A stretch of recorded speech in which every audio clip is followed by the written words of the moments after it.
सतगुरु साहिब जी की जय हो। सतनाम साहिब। वस्तु कहीं ढूंढे कहीं, केही विधि आवे हाथ। कहें कबीर वस्तु जब पाइए, जब भेदी लीजिए साथ। भेदी लीना साथ कर, वस्तु देई लखाए। कोटि जन्म का पंथ था, गुरु पल में दिया पहुँचाए। कैसे गुरु ने पल में पहुँचा दिया? जो लोग साधना से, जो लोग भक्ति से और जो लोग सच्चे शब्द भेदी गुरु से जुड़ते हैं ना, ये बात केवल मात्र उन लोगों को ही समझ में आ सकती है। जो लोग संसार में पड़े हैं ना, ये बातें उनको ज़रा समझ में आनी कठिन रहेंगी। क्यों? उनको ये अनुभव ही नहीं है कि गुरु हमें कहाँ से बदलना शुरू करता है। तो आपको ये बताया जाता है कि गुरु हमें बाहर से नहीं बदलना शुरू करता कभी भी। गुरु हमें अंदर से बदलना शुरू करता है, हमें हमारी अंदर की पहचान दिखाता है। जो हम अपने आप को शरीर समझ के परिवारों में झगड़े कर रहे थे, संसार में परेशान थे, किसी भी चीज़ थे, किसी व्यक्ति से, किसी वस्तु से, किसी स्थान से, किसी भी चीज़ से हम परेशान थे ना, तो गुरु क्या करता है? उन परेशानियों को बाहर से नहीं मिटाना सिखाता हमें। हमें कहता है कि पहले तू अपनी पहचान जान कि तू कौन है। जब हम अपनी पहचान जानते हैं कि मैं वास्तव में हूँ कौन, और ये शरीर मेरा तो एक दिन नष्ट हो जाएगा, और जिस शरीर के लिए मैं भटकता फिर रहा हूँ वो शरीर तो वैसे भी छूट जाना है। तो क्यों ना मैं अपनी पहचान जान लूँ, मैं इस दुनिया में आया क्यों हूँ। जब मुझे ये समझ में आएगा कि मैं इस दुनिया में आया क्यों हूँ, मेरे आधे दुख तो वैसे ही ख़त्म हो जाएंगे जब मैं खुद को जान जाऊँगा। तो सच्चा शब्द भेदी गुरु ही हमें अपने अंतःकरण में उतरना सिखाता है और इस माया को तजना सिखाता है। जिसके जीवन में सच्चा शब्द भेदी गुरु नहीं आता ना, उसको नहीं आ सकता ये कार्य करना। यूँ तो हम देखो, सगुण भक्ति में जाते हैं, निर्गुण भक्ति में लोग जुड़े हुए हैं, तो क्या उनमें क्रोध नहीं है? सत भक्ति में भी जुड़ते ही कोई एकदम से कह दे ना कि क्रोध नहीं आएगा, काम वासना नहीं जागेगी या कुछ भी, ऐसा तब भी नहीं होता।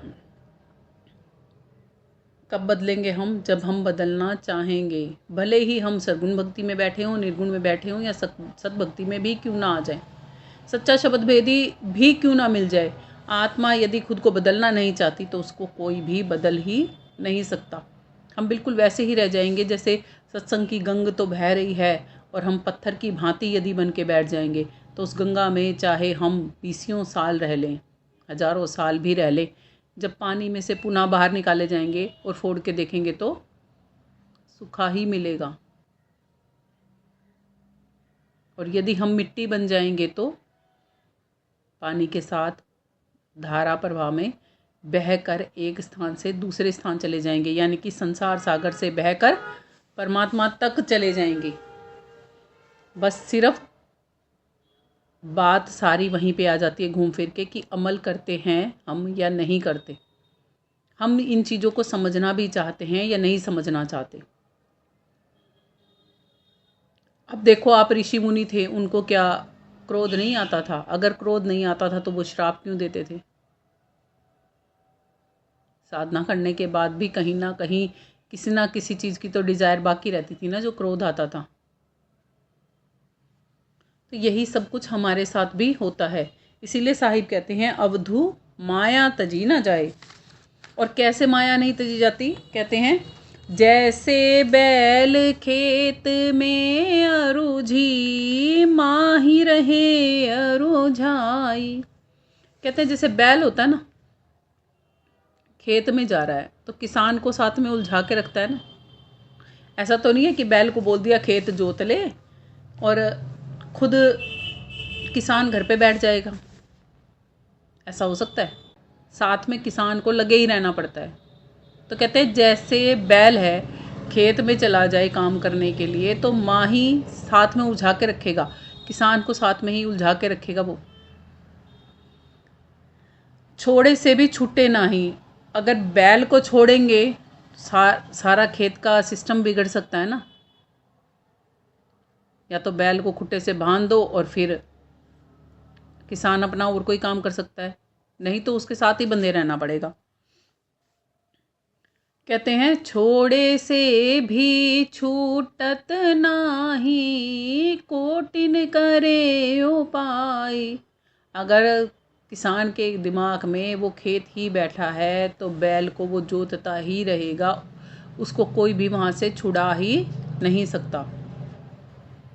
कितना भी यत्न करेंगे ना, कोटिन यत्न भी करोगे, करोड़ों यत्न भी करोगे, अनेक प्रकार के यत्न जतन भी करोगे, तो भी वो वहाँ से हटेगा नहीं, वहीं लगा ही रहेगा। आगे साहिब कहते हैं, काम तजे से क्रोध न जाई, क्रोध तजे से लोभा, लोभ तजे हंकार न जाई, मान बढ़ाई शोभा। कहते हैं किसी ने अगर काम तज दिया, काम वासना को तज दिया, जैसे ऋषि मुनियों ने काम वासना को तज के संसार में से वैराग धारण कर लिया, फिर भी क्या क्रोध शांत हो गया? नहीं हुआ ना। तो कहते हैं काम तजे से क्रोध नहीं जाता, और क्रोध को तज दिया तो लालच नहीं जाता, लोभ नहीं जाता, और लोभ को तजने से मैं ज्ञानी हूं, मैं ध्यानी हूं, मैं बड़ा वक्ता हूं, मैं ये हूं, मैं वो हूं, मैं गुरु हूं, मुझे ही सब कुछ आता है, तो वो नहीं जाता, नहीं जाता ना, अहम नहीं जाता हमारा। हम सोचते हैं सबसे ज्यादा विद्वान हम ही हैं, सबसे ज्यादा हमें ही सब कुछ आता है करना, हमसे ऊपर कोई है ही नहीं, तो वो नहीं जाता फिर उसका। तो साहिब कहते हैं जिनको मान बड़ाई की पड़ी होती है ना, कहते हैं उनके अंदर से तो बिल्कुल भी नहीं जा सकता ये। और आगे साहिब कहते हैं, मन वैरागी माया त्यागी, शब्द में सुरती समाई। कहते हैं आप संसारियों के लिए भी बताते हैं और जो भक्ति करना चाहते हैं उनके लिए भी बताते हैं। क्या करने को बताते हैं? अगर इनसे बचना है तो, माया को तजना है तो क्या करना पड़ेगा? मन को वैरागी बनाओ। उससे क्या तजा जाएगा? मोटी माया भी तजी जाएगी और झिन्नी भी तजी जाएगी। साहिब कहते हैं मोटी माया सब तजे, मतलब संसारी माया को सब तज सकते हैं, झिन्नी तजी ना जाए। ये मान बढ़ाई ईर्ष्या द्वेष जो है ना, ये नहीं तजा जा सकता। पीर पैगंबर ओ लिया, झिन्नी सबको खाए। सूक्ष्म माया इसे बोलते हैं। सूक्ष्म माया तजनी बड़ी कठिन है, और साहिब तरीका बताते हैं कैसे तजी जाती है। कहते हैं जब अंतःकरण में मन को वैराग धारण करवा दोगे, कि बाहर से कुछ देख रहे हो या सुन रहे हो, अच्छा या बुरा, अंदर में असर होना बंद हो जाएगा, तो वो त्यागी जाएगी, मन वैरागी हो जाएगा आपका, और अंदर में बहुत शांति और बहुत आनंदमयी अवस्था होती है वो। किसी ने चाहे भले ही 5 मिनट के लिए इसको एक्सपीरियंस किया हो ना, उसको ये पता लगता है कि हाँ वाकई में ही वो अवस्था तो बड़ी सुहावनी और बड़ी आनंदित है। उस अवस्था में ही हमें रुकना और ठहरना चाहिए, भले ही हमसे रुका और ठहरा नहीं जाता। जैसे सपोज करो हम कहीं किसी हिल स्टेशन पे चले गए, हमें बड़ा अच्छा लग रहा है, बड़ा सुहावना मौसम है, मगर हम वो वहां पर सदा नहीं रह सकते। कब तक? जब तक हमारा वहीं पे ही रैन बसेरा ना बन जाए, तब तक, है ना। ऐसे ही हमारा अंतःकरण में रैन बसेरा तो बन सकता है, उस आनंदमयी अवस्था में हम रह तो सकते हैं, मगर हमें रहना नहीं आता ना। इसलिए हम पुनः जब वापस आते हैं तो हम सामने जब किसी को बताते हैं तब बोलते हैं कि वहां बड़ा आनंद था, बड़ा पीस था, बड़ा सुकून था, एकदम साइलेंस था, बहुत आनंद आ रहा था वहां पर। फिर क्या होता है? थोड़ी देर बाद जब हम वहां से बाहर आ जाते हैं, जब हम किसी से डिस्कशन कर रहे होते हैं, तो घर वालों की या बाहर वालों की किसी ना किसी की कोई बात चल पड़ती है, और हमारा फिर से विचारों का सिलसिला वहीं शुरू हो जाता है। तो साहिब कहते हैं मन को धीरे धीरे ही साधो। जैसे श्री कृष्ण जी से अर्जुन ने पूछा था, माधव ये मन तो बहुत चंचल है, भला इसको कंट्रोल में कैसे करें? मन मरता कभी नहीं है, मन वश में आ सकता है। तो कृष्ण जी ने बताया था, अभ्यास सेन्तु कौन्ते दुर्निगम चले। कहते हैं ये मन कितना भी जटिल हो आपके हिसाब से नहीं चलता हो, मगर अभ्यास से ये भी आपके कंट्रोल में आ जाता है। बिल्कुल वैसे ही समझो कि जैसे एक पनिहारी कुएं में जाती है पानी भरने के लिए। कुआं नया नया बना है, चारों तरफ से ईंटें पत्थर बड़े मजबूती से लगे हैं। अब पनिहारी एक दिन में ही सोचे कि पत्थर पर निशान पड़ जाएंगे तो क्या पड़ जाएंगे? एक ही जगह चूज करनी पड़ेगी और उस रस्सी की बार बार वहां से आवाजाई धीरे धीरे उस पत्थर पर निशान डाल देगी। जैसे एक दोहा भी है, करत करत अभ्यास ते जड़मति होत सुजान, रसरी आवत जात ते सिल पर पड़त निशान।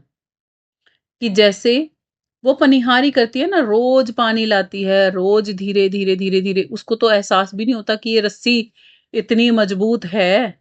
देखने में तो रस्सी बड़ी पतली सी लगती है ना कि टूट जाएगी, मगर वो रस्सी कितनी मजबूत होती है कि वो सख्त कठोर पत्थर को भी काट देती है, उसमें भी निशान डाल देती है।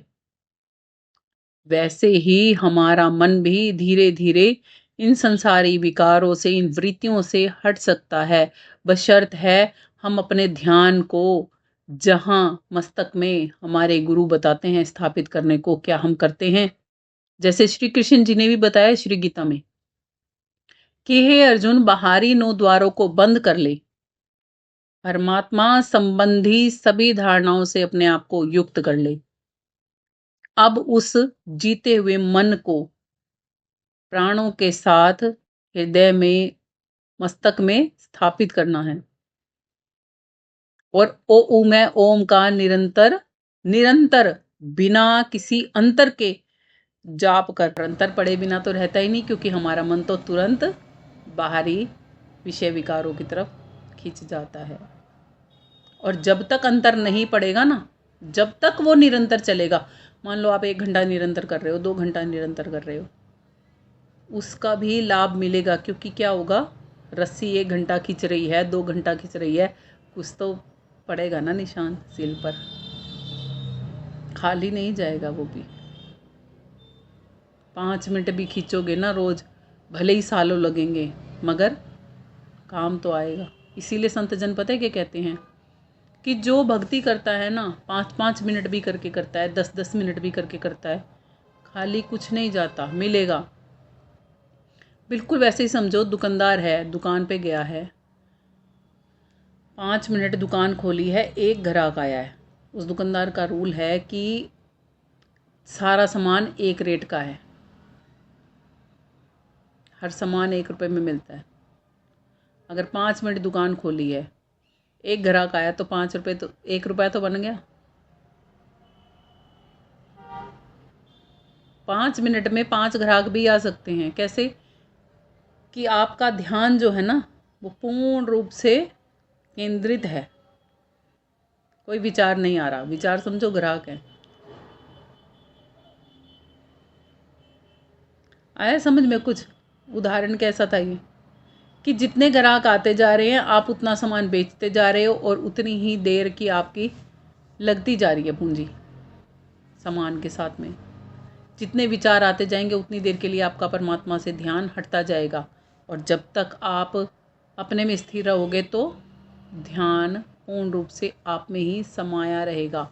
यानी कि वो ग्राहक आने से आपको फ़ायदा होगा। वो ग्राहक क्या है? वो परमात्मा है, जिसके आने से आपको फ़ायदा होगा और आपका वेस्टेज, गार्बेज परमात्मा हटा देगा। और संसार में ग्राहक अपना सामान ले जाएगा और आपको बदले में धनराशि दे जाएगा। आप कितनी देर बैठते हो, ये तो सब आप पे ही निर्भर करता है। मगर वो खाली तो नहीं गया ना। उस दुकानदार ने 5 मिनट दुकान खोली थी, तो 5 मिनट में अगर एक ग्राहक भी आया तो भी उसका तो प्रॉफिट हुआ, लॉस तो कुछ नहीं हुआ ना।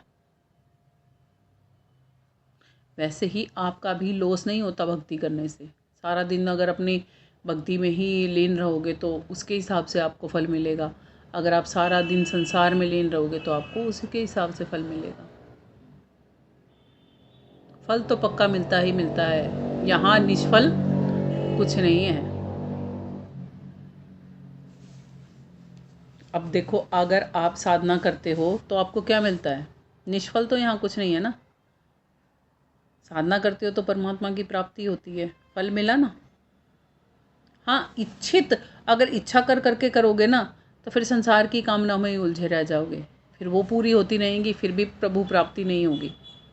कुछ लोग क्या करते हैं, साधना तो करते हैं, साथ साथ में है ना परमात्मा से कुछ ना कुछ मांगते ही रहते हैं, मांगते रहते हैं, मांगते रहते हैं, तो वो फल मिल के वहीं ख़त्म हो जाता है। आपने जैसे सपोज करो आज साधना की और साधना में फिर परमात्मा से कुछ मांग लिया, फिर साधना की फिर कुछ मांग लिया, फिर साधना की फिर कुछ मांग लिया, तो आपको साथ साथ में आपकी कॉस्ट पे हो रही है ना। जो जो आपकी बातें पूरी होती जा रही हैं वो कॉस्ट पे हो गई ना,